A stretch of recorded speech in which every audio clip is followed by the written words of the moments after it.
you're looking for soft, flaky, buttery biscuits, this is the recipe for you. This is my first time trying it and I loved it. I started off by making my own buttermilk because I didn't have any on hand, and here's the recipe for that.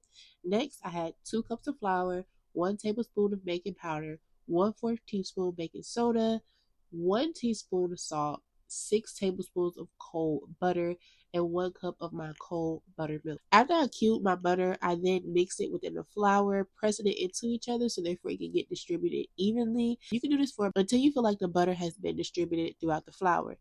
It's very important to make sure that you are not overdoing this because you want to keep your butter cold because it is important for the texture of your biscuit.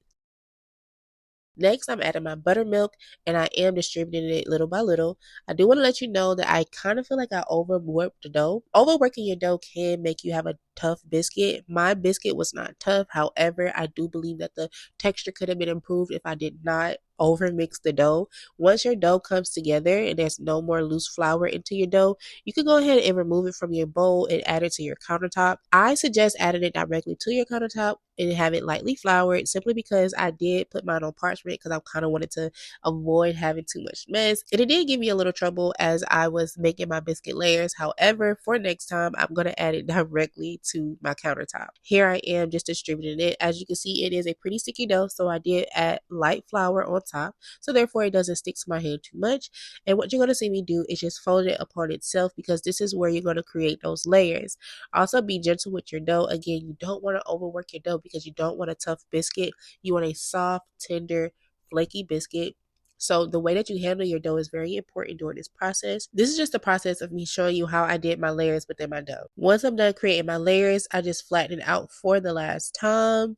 So therefore, we can go ahead and start cutting out these biscuits. Now, I did accidentally not film me cutting out my biscuits, but here are some tips for when you are using your cookie cutter or biscuit cutter or whatever you're using to create the shape of your biscuits. Whenever you're pressing down, make sure that you press down and lift it up. Do not twist your tool because you don't want to seal your biscuit dough. You want it to be able to get a good rise, so it's very, very important that you press down and then pull it right up.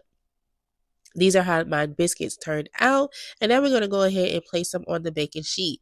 I do like to set my biscuits close to each other because to me it gets a better rise. You can also put a milk wash on top of your biscuits, so therefore they can improve the color of the biscuits. And after about 15 to 20 minutes, you have some perfectly risen biscuits.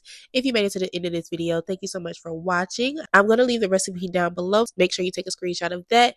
And I'll catch you in another video. Bye.